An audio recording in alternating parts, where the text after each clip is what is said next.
Eu vou começar por um tema que me causou e tem me causado uma profunda irritação. Há no Brasil abnegados, dedicados, esforçados, heróicos professores em todas as áreas e níveis de ensino. Vou repetir: dedicados, esforçados, heróicos professores que, mesmo não sendo recompensados à altura do trabalho que exercem, fazem isso, repito, com estoicismo, com dedicação, com entrega. A maioria dos professores é assim. A maioria é assim. Mas há uns velhacos, há uns semi-analfabetos, há uns ideólogos, há uns politicoides que fazem do magistério o espaço de descarga para sua idiotice, para sua falta de capacidade de pensar, para sua desonestidade moral e sua desonestidade intelectual. Esses não são professores. Felizmente, são minoria, mas uma minoria atuante. Esses não são professores de ciência, de cultura, professores de disciplinas, e muito menos são educadores. Esses são, em verdade, figuras ignóbeis, vis, que traem o seu mistério, o seu ofício, porque nunca tiveram vocação para ensinar, para educar, para serem professores de verdade. Viraram professores para enganar alunos, para levar alunos ao erro, para fazer alunos não aprenderem, para ensinar alunos a não pensar. Esses são os professores, alguns dos quais se infiltram na elaboração das provas do Enem. Já não falo nem daqueles que fazem vazar o conteúdo das provas, cometendo uma injustiça brutal com alguns para favorecer outros. Falo desses professores, repito, para os quais a ideologia justifica, para atingir os fins de suas ideologias, a ideologia justifica todos os meios escusos que eles utilizam. São figuras lamentáveis, figuras que causam asco. No exame do Enem que foi realizado agora, houve questões que mostram que quem estava ali não estava afim de aferir o conhecimento de ninguém, não estava ali de promover a aprovação de quem merece, estava ali ajudando a elaborar questões, esse grupo minoritário, indecente, que não é capaz de fazer uma pergunta honesta e que embute na pergunta uma resposta mentirosa, que consagra a mentira que eles defendem. Neste último Enem, nesta última prova de domingo passado, eles fizeram, esses professores independentes, ditos independentes, mas dependentes antes de tudo da sua asnice intelectual, esses professores, praticamente resumindo, difamaram duas instituições brasileiras, uma é a Embraer, a Embrapa.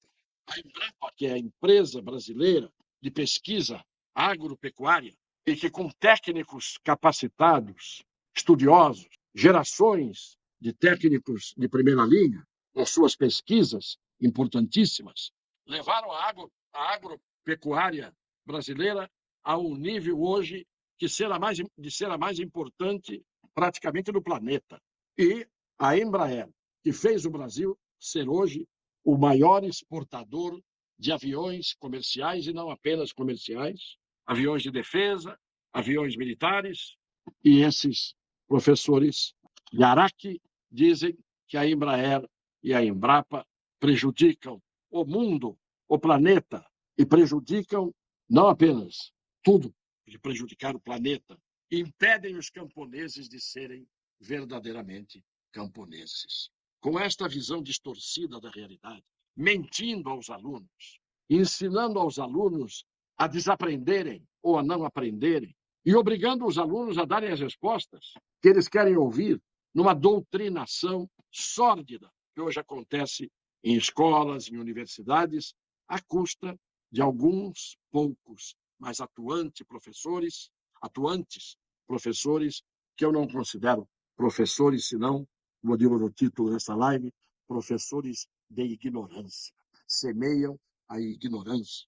É isso que eles fazem, lamentavelmente. Não poderia, como professor que sou, há quase 60 anos na minha vida, tendo convivido com professores excepcionais sempre, e sabendo da existência de tantos professores neste país que dão a sua vida, às vezes, para conseguir ensinar os seus alunos, no seu sacrifício pessoal, vocacionados para isso, tem que ter ao lado deles, não ao lado por vontade própria, esses gangsters do ensino, esses terroristas da educação. Abramos os olhos em relação às instituições de ensino que abrigam esses professores como se eles estivessem atocaiados para destruir gerações, emborrecer gerações de nossos filhos, de nossos netos, de nossos bisnetos, para destruir o futuro de quem tem o direito de ter a oportunidade de atingi-lo, isto é, de chegar ao futuro. Por outro lado, não preciso dizer o papel da Embraer, já disse, do ITA, do Instituto Tecnológico de Aeronáutica, uma das escolas mais importantes do Brasil. Então, quando você pega ITA, Embraer, há uma simbiose entre os dois. Embrapa, vêm esses cretinos, esses malévolos, embutir na prova do Enem uma ideologia própria das pessoas tacanhas, curtas, que não aprenderam e, portanto, não são dignas de ensinar. E esta, a minha palavra de repulsa a esses assassinos de uma geração. Por outro lado, as pessoas às vezes perguntam por que eu não falo da guerra. Eu não falo da guerra porque falar de guerra é muito doloroso, porque as guerras mostram duas verdades. A primeira verdade, o sofrimento de suas vítimas e das pessoas ligadas afetivamente ou sanguineamente às suas vítimas. As vítimas são o que a guerra despreza. As vítimas, sejam de que parte forem dos antagônicos em guerra, as vítimas são os inocentes, que não tem nada a ver com aqueles malignos, diabólicos, insensíveis, desprovidos de alma e de coração, que, seja de que lado estejam, são iguais, como os ângulos opostos pelo vértice. As guerras sempre me causaram nojo, e as guerras marcam a trajetória do mundo. A história do homem é a história das guerras, e a história das guerras é a história da desgraça humana, à custa dos minoritários que mandam, comandam, desmandam e acham sempre um motivo para matar inocentes. Inocentes que não têm raça, que não têm cor, que não têm facção, que não têm etnia. Os inocentes são as vítimas, irmãs dos canalhas que fazem as guerras e as estendem e as levam adiante, porque são pessoas, repito, desprovidas de alma, de coração, de sentimento e de espiritualidade. São monstros em que se transformam os seres humanos ao longo da história da existência dos seres humanos. Finalmente, uma palavrinha sobre os dinossauros, porque os dinossauros estão extintos, desde que, por alguma razão, cada um, pela ciência, explica a causa da extinção dos dinossauros, o fato é que eles não existem mais. Existem os seus vestígios, seus esqueletos, os fósseis, que estão sendo cada vez mais encontrados por todas as partes deste planetinha em que vivemos.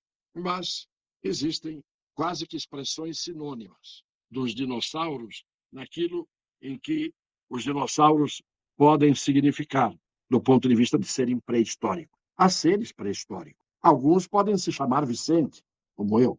Outros podem se chamar Flávio Dino, como ele, que cada vez mais perde prestígio, até mesmo com o atual presidente, para ser levado ao Supremo. A última dele, porque ele não para, ele é reincidente, ele é reiterante, ele é recorrente, ele é repetitivo naquilo que faz de absurdos, que é uma prática em que ele é especialista. Uma portuguesa, uma mulher portuguesa, no aeroporto, nesta semana, ofendeu uma brasileira, dizendo que a brasileira que tinha deixado cair a sua bagagem involuntariamente sobre o pé da portuguesa, a portuguesa, aos berros, saiu ofendendo a brasileira e disse à brasileira: volte para a sua terra. Claro que esta mulher portuguesa é tão estúpida quanto uma mulher brasileira estúpida uma mulher chinesa estúpida, uma mulher italiana estúpida, uma mulher de qualquer parte do mundo estúpida, e felizmente são minorias as mulheres estúpidas, porque as mulheres, normalmente, até por serem o continente do conteúdo do qual nascem os homens, as mulheres são superiores aos homens, graças a Deus. Mas existem, claro, exceções. E essa portuguesa disse à brasileira: volta para sua terra. Não é hora de discussão histórica e não é hora de trazer o passado fragmentado para se argumentar no presente. Portugueses e brasileiros, principalmente os milhões de brasileiros descendentes de portugueses, são absolutamente amados entre si, querem-se bem uns aos outros, falam a mesma língua, admiram-se e, portanto, nenhum problema em termos esta excepcional ocorrência de uma mulher portuguesa dizer a uma brasileira no aeroporto: volte para sua terra. O que é que temos que fazer? Nós que supomos que raciocinamos, que supomos que conseguimos pensar, que supomos que não costumamos baixar ao nível da imbecilidade dessas minorias. Claro, entendemos que aquela mulher disse uma bobagem que não podia dizer e não deveria ter sido alvo de nenhuma resposta, muito menos pelo ministro da Justiça e Segurança Pública, o senhor Flávio Dino, que publicamente, diante das câmeras de televisão, a pretexto de defender a cidadã brasileira, que não precisa de defesa, ataca a história e diz pura e simplesmente o seguinte: os portugueses podem repatriar os brasileiros, mandem todos os brasileiros que estão aí de volta, porque a mulher malcriada diz que os brasileiros invadiram Portugal. Não se trata de invasão, trata-se de imigração. Muitos brasileiros, parece que 400 mil brasileiros, imigraram para Portugal, como milhares e milhares de portugueses imigraram para o Brasil. Já não falo do tempo do descobrimento, do tempo da história do século XVI, XVII, XVIII, XIX. Falo da história recente, em que portugueses imigraram, como imigraram italianos, como imigraram árabes, como imigraram japoneses. Isto é normal e depois todos convivem harmoniosamente. Mas o senhor Flávio Dino resolve, pura e simplesmente, dizer: portugueses podem repatriar, mandar de volta para o Brasil os 400 mil brasileiros que foram para lá, que invadiram, desde que devolvam o ouro que Portugal levou de Ouro Preto. Se fosse ele, um cidadão de botequim, e tivesse esse tipo de raciocínio, e tivesse essa maneira de se expressar, tudo bem. Entre uma discussão de baixo nível sobre futebol ou sobre história, que ele não conhece, tem diferença nenhuma. Mas ele não é, pelo título que tem, pelo cargo que ocupa, alguém que está no botequim. Pode ser que ele seja um egresso, um frequentador, mas ali ele tem que, pelo menos, salvar as aparências. E não pode fazer um pronunciamento que acaba vindo, emergindo, como um pronunciamento de um governante, de um ministro da Justiça de um país, para dizer: devolvam o ouro que vocês levaram e mandem de volta os brasileiros para cá. Esse não passa no Enem, embora tenha feito concurso, passou e virou juiz de direito lá no Maranhão. Essas coisas me irritam, essas coisas me causam ira, mas eu considero que é uma ira santa, como já disse alguém, porque a única maneira de a gente poder fazer com que todos reflitam em torno de um tema é mencionando o tema e comentando a estupidez de uns, a ignorância de outros, a malvadeza de muitos, para poder ressaltar as virtudes sublimes da grande maioria anônima, à custa da qual essa maioria, o Brasil está apenas quase extinto, mas não está extinto definitivamente. Um beijo no coração das pessoas de boa fé.